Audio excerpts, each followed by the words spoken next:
Гашуудал ном. Энэ бол хуучин гэрээний бас нэгэн онцгой ном. Вавилончууд Иерусалимыг бүсэлж хотыг сүрүүлэн ард олныг цөллөгт явуулав. Энэ бүгдээс амьд үлдсэн нэр нь үл мэдгэх нэгэн болсон явдлын тухай 5 багц шүлэг бичжээ. Хаадын дэд номонд гардаг түүхийг санаж байна уу? Тэр үед Иерусалимийн сүрэл цөллөг 2 бол Израилийн түүхэн тохиолдсон хамгийн аимшигт гамшиг байв. Бурхан эзэн Авраамд газар нутаг амласан. Иерусалимыг Израилийн нийслэл болгохын тулд эзэн Давидэд ялалтыг өгсөн. Ийхүү Давидаас хаадын удам угсаа эхэлсэн. Иерусалимийн сүмд Бурханы оршихуй оршиж, тэнд тахилчид Израилийн хүндлэл мөргөлийн зан үйлийг үлддэг байлаа.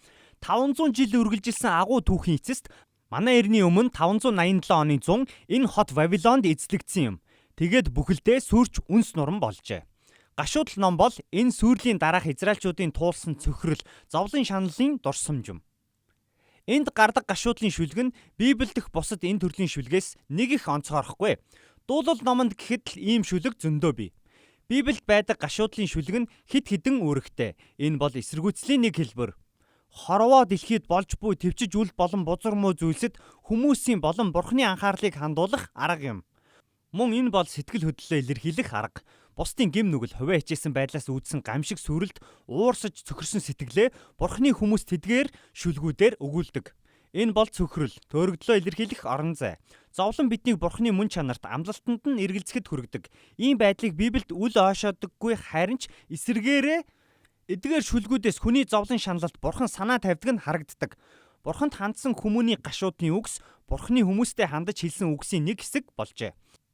Энэ 5 шүлгийн бүтэц загвар нь тодорхой зорилготой. Үүгээр номын гол санааг давхар илэрхийлдэг. 1-4-р бүлэг нь акростик буюу цагаан толгойн дараалалаар бичигдсэн шүлгүүд. Шүлэг бүр еврей хэлний 22 үсэгтэй цагаан толгойн дис дараалалаар эхэлдэг. Өөрөөр хэлбэл эмх замбраагүй зовлон гуниг шаналл цөхрлийг дис дараатай эмх цэгцтэй шүлгийн бүтцээр илэрхийлсэн гэсэн үг юм. Израилийн зовлон шаналлыг аагаас яа хүртэл нь судлаж үгээр илэрхийлэх боломжгүй зүйлсийг илэрхийлэх гэж хичээсэн. 1-2 дугаар бүлгийн ишлүүд цагаан толгойн дараалалаар эхэлдгээрээ хоорондоо төстөөч утга агуулга нь тис өөр. 1-р бүлэгт Сионы охин хэмээх нэгэн дүрийг гашуудал ичгүүрийн тухай гарна. Шүлэгч Иерусалим хотыг ганцаараа сууж буй бэлэвсэн эмэгтэйтэй зөөрлөв. Түүнийг мөн Сионы охинч гэж нэрлэдэг. Тэрээр хайртай хүмүүсийнхээ хойноос гашуудаж цөхрөн суувч хинч түүнийг тайтгаруулахаар ирсэнгүй. Энэ бол маш гүн гүнзгий утгатай зөвлөл юм. Сионы охин ярьж хувь зохиолыг нь анзаараач гэж эзнээс гуйдаг.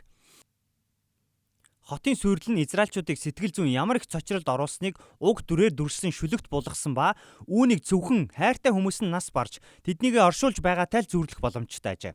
2 дугаар бүлэгт Израилийн гим нүглээс болж Бурханы уур хилэн Иерусалим дээр буун сүрсэн тухай гардаг. Эзний уур хилэн бол энэ шүлгийн түлхүүр үг юм. Библиэд бичигдсэн Бурханы уур хилэн гэдэг нь дүрс хийсэн огцом уур омог биш. Библиэд дээрх иш үзүүлэгчид, яруу найрагчид энэ үгээр Бурханы шударга ёсыг илэрхийлдэг.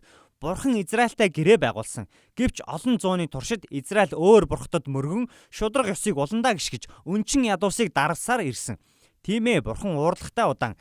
Гэхдээ хизээ нэг өдөр хүний бузар муу үйлдэлд хилэгнэж түүний зөвхт уур хилэн шийтгэл болон буудаг.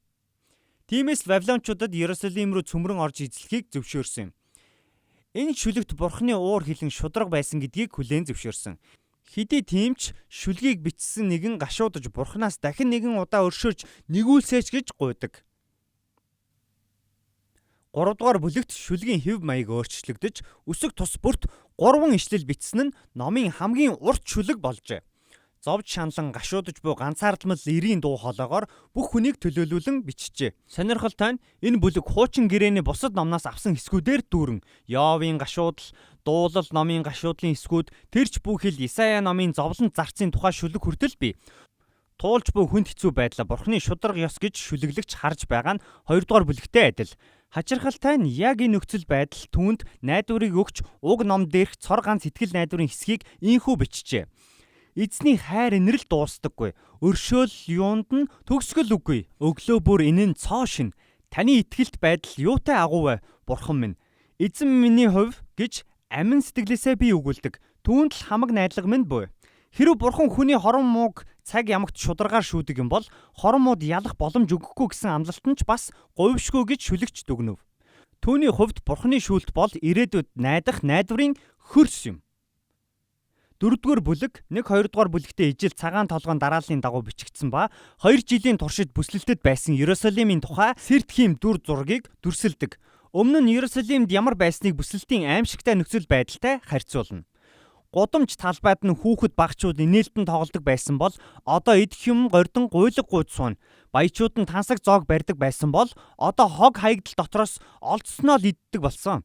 Ихэс дээдс нь хараа булаам сүр жавхлантай байсан бол одоо турж ицэн бохир заван хүн танихын аргагүй болсон. Давидын удмын тослогдсон хаан олзлогдож туугдан одсон. Энэхүү эсрэг тесрэг байдлын цочирдум дүр зурагт шүлгийн хүч орших агаад Израиль өөр дээрээ дуудсан зовлон шаналлыг бичжээ. Сүүлийн шүлэг өмнөх хэв маягийг эвдснээрээ онцлогтой. Урт богины хувьд бусад шүлэгтэй адилч үсгийн дарааллын дагуу бичигдээгүй. Шүлэгч цаашид тесэж твчих аргагүй болж өө гашуун тесэрч эмх замбараагаа алдсан мэт бичигдсэн. Энэ шүлэг бол бүх хүний өмнөөс Бурхны өршөөл хайрыг хүсэж гуйж буй залбирал юм. Израиль Бурханаас зовлон шаналлыг нь бүү огоорч бас тэднийг бүү орхиож гэж гуйна. Хотын сүрлээс болж зовж шаналсан янз бүрийн хүмүүсийн тухай уртаас урт жагсаалт энэ шүлэгт бий.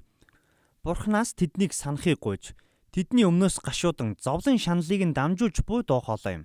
Зовлон дундаа чимээгүй шаналх нь энэ номын зорилго биш.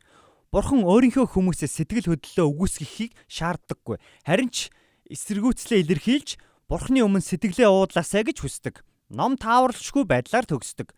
Бурхан энэ дэлхийн мөнхийн хаан боловч Израилийн өнөөгийн нөхцөл байдалд Бурханыг хаанаас ч хайгаад олохгүй мэт шүлэгчд санагдана. Тиймээс номын төгсгөлд энэ эргэлзээтэй байдлыг тэр чигээр нь орхисон юм. Биднээс бүр мөсөн татгал заагуул юм бол гэсэн асуултаар ном төгсдөг. Хүний зовлон шаналлд дүгнэлт гэж байдгүй адил шүлэгч энэ номыг цэгцтэй сайхан дүгнэлтээр төгсгсөнгүй. Мэдээж Библийн түүх энд хүрээд дуусаагүй. Гэхдээ эвдэрсэн энэ дэлхийд Бурханы хүмүүс итгэлийн замаар алхахад гашуудал, залбирал, шаналл гэдэг юутай чухал болохыг энэ ном бидэнд харуулдаг юм. Гашуудал ном ийм л гайхалтай ном юм.